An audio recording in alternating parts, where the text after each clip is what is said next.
Hello दोस्तों, मेरा नाम है ईशान मलिक और आप देख रहे हैं चलो के चैनल। तो दोस्तों, मैं जो हूँ एक नंबर का झूठा हूँ, फरेबी हूँ, जुमलेबाज हूँ और मैंने इस चैनल को यूज़ करके सिर्फ और सिर्फ झूठ बोले हैं और मैं एक दिन अपने ही झूठ के बोझ के तले दब के मरने वाला हूँ। मुझे ज़िंदगी में कभी कोई स्पॉन्सरशिप नहीं मिली, मुझे कभी कोई यहाँ पर जॉब भी नहीं मिली। बस मैं यहाँ पर झूठ बोल बोल के या कहें कि बस ऐसे ही अपना सर्वाइव कर रहा हूँ। तो चौंकिए मत दोस्तों, आप में से ही कुछ लोग हैं जिनको ना यहाँ पर जॉब मिल रही है, ना यहाँ पर एजुकेशन मिल रहा है। स्पॉन्सरशिप की बात तो बहुत दूर की हो गई और कहें कि जो रियल सेंस में जो यहाँ के लूजर हैं, जिनको अपने आप पे कोई भरोसा नहीं है, जिनमें कोई स्किल्स नहीं है, जिनमें कोई टैलेंट नहीं है और जिनमें खुद पे भरोसा भी नहीं है कि भाई वो कुछ कर सकते हैं, वो लोग मेरे को इस तरह के मेरे पे इल्जाम लगा रहे हैं। तो आज के वीडियो में मैंने सोचा कि चलो भाई एक वीडियो बना ही डालते हैं जिसमें मैं अपना स्पॉन्सरशिप लेटर दिखा देता हूँ आप लोगों को।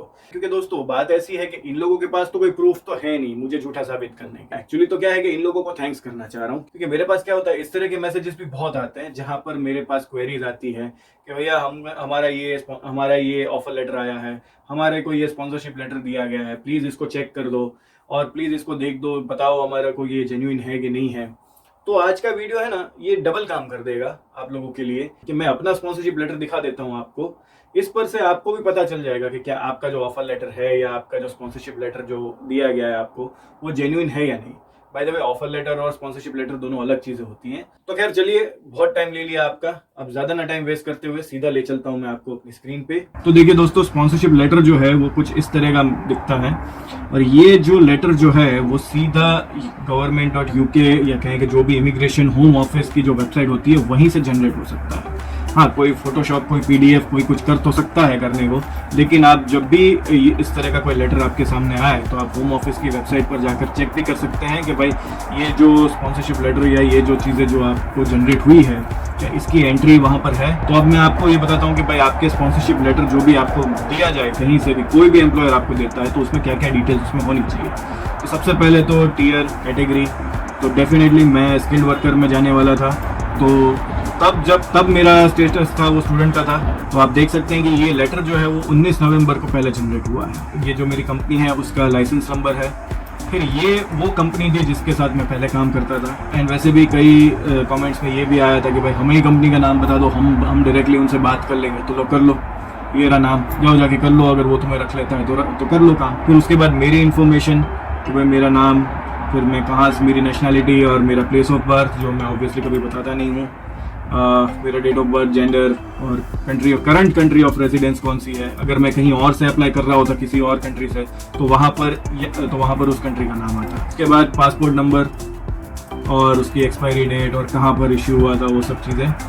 फिर उसके बाद मेरा करंट एड्रेस, उस वक्त ये मेरा एड्रेस हुआ करता था और डेफिनेटली मैं अभी भी उसी एड्रेस के आसपास ही रहता हूँ, तो मैंने इस वजह से उसकी कुछ डिटेल्स जो है मैंने हाइड कर दी है, लेकिन फिर भी कुछ चीज़ें दिखाने को रखी है। एनीवेज, फिर यहाँ पर आती है वर्क डेट्स। तो मेरा जो ये वीज़ा जो है वो 1 जनवरी 2022 से एक्टिव होने वाला था, क्योंकि हमने 1.25 महीने का या कहें कि 40 दिन का जो टाइम है वो बफर टाइम रखा था कि भाई इतना टाइम लगेगा वीज़ा को आते आते। तो यहाँ पर एक तरह से टेंटेटिव डेट डाली गई है कि भाई इस डेट के आसपास से वीज़ा जो है हमें चाहिए या इस डेट से हमें एक्टिवेशन चाहिए। और जब भी आप एप्लीकेशन करेंगे तो आपका जो भी सॉलिसिटर होगा, वकील होगा या आपका एम्प्लॉयर भी जो होगा वो एटलीस्ट 4 से 6 वीक का तो बफर टाइम रख के ही चलेगा, क्योंकि इतना तो लगता ही है स्पॉन्सर वीज़ा को आते हैं। और क्योंकि हमने 5 साल के लिए एप्लीकेशन करने वाले थे, तो हमारा देखिए यहाँ पर 5 साल का है। जो आखिरी डेट हमारी वो वीज़ा की एक्सपायरी 2026 में होने वाली थी, 31 दिसंबर की। इसके बाद आप देखिए कि क्या मेरे को फिर से कंट्री छोड़ के आना पड़ेगा, इस तरह की रिक्वायरमेंट रहेगी ये वीज़ा एप्लीकेशन करते वक्त। कईयों के केस में इस तरह का हो सकता है कि भाई जिनको अपनी होम कंट्री वापस जाना पड़ सकता है। और फिर लास्ट में मेरा वीकली आवर्स कितने होने वाले थे उस जॉब के, तो ये वर्किंग आवर्स मेरे अभी भी सेम है, मेरी नई जॉब के साथ भी इतनी है। फिर ये है मेरी कंपनी का एड्रेस, यहाँ पर है जो मैंने हाइड कर रखा है। सिटी या कहेंगे टाउन जो है वो मैंने हाइड नहीं किया है, और पोस्ट कोड डेफिनेटली हाइड करना ही पड़ता है, क्योंकि यूके में पोस्ट कोड से ही सब कुछ रिवील हो ही जाता है। फिर ये जो एक सेक्शन है ना, ये बहुत इंपॉर्टेंट है, क्योंकि ये जो है मेरा 3-4 बार बदला गया है और ये भी आई थिंक दूसरा या तीसरा रिवीजन वाला स्पॉन्सरशिप लेटर मेरे पास पड़ा है। इसके बाद भी इसमें 1-2 चेंजेस और हुए थे।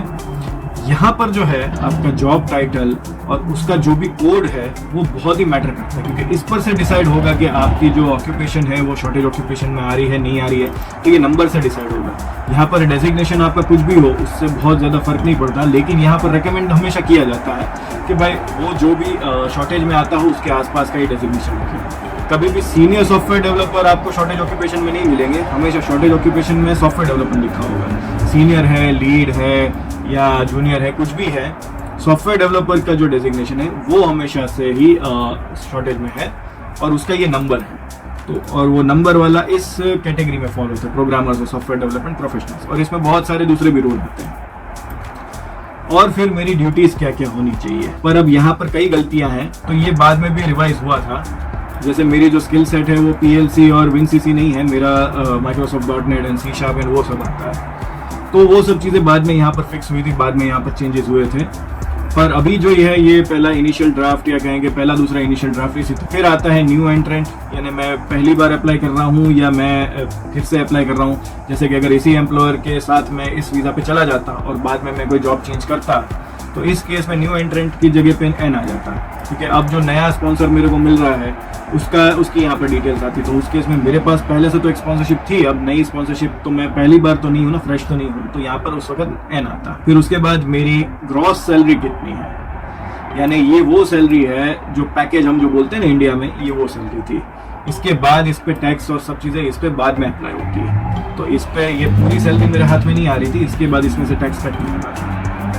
फिर देखिए यहाँ पर लिखा हुआ है कि क्या मेरी जॉब है वो शॉर्टेज ऑक्यूपेशन लिस्ट में आती है, तो यस मेरी आती थी, तो यहाँ पर Y है।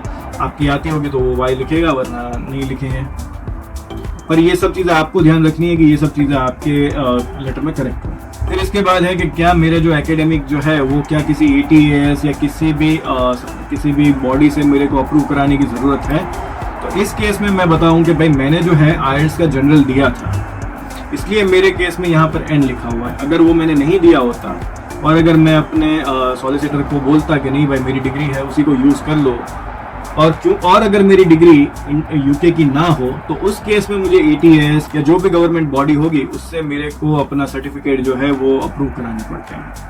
तो जो NARIC बोला जाता है या जो दूसरी चीज़ें बोली जाती हैं वो शायद इस केस में काम आता है। तो उसी का सॉल्यूशन ये है कि आप UK VI IELTS जनरल अगर दे देते हैं तो इसकी रिक्वायरमेंट आपको नहीं रहेगी। फिर इसके बाद ये पेई अकाउंट और पेई रेफरेंसेस नंबर, अब ये क्या है ये मुझे तब भी नहीं समझ में आया था। और बाकी अगर आप PhD होल्डर हैं तो उसका आपको अलग भी बेनिफिट इसमें मिलता है। तो दोस्तों यही था आज का वीडियो, और मेरे जो भी हेटर्स हैं इनको तो मैं बस एक ही बात बोलना चाहूँगा कि देखो भाई, अपन है ना YouTube का नहीं खा रहे हैं, ना तुम्हारे में से किसी का खा रहे हैं, ना तो तुमने कोई मेरी पढ़ाई की यहाँ पे फीस पे करी है, ना तुमने मेरा PSW स्पॉन्सर किया है, ना ही तुमने मेरा जॉब स्पॉन्सर किया है। इसके अलावा ना मैंने तुम्हारी जॉब खा ली है, ना ही मैंने तुम्हारे पेटों पे लात मारी है जो तुमको इतनी मिर्ची लग रही है। मैं यहाँ पर स्पॉन्सरशिप लूँ ना लूँ, कुछ भी करूँ कुछ भी ना करूँ, तुम्हारे बाप का क्या जाता है। ठीक है मेरे दोस्तों, इसी के साथ इस वीडियो को खत्म करते हैं। अगर बात समझ में आ गई है तो बहुत अच्छी बात है, नहीं समझ में आई है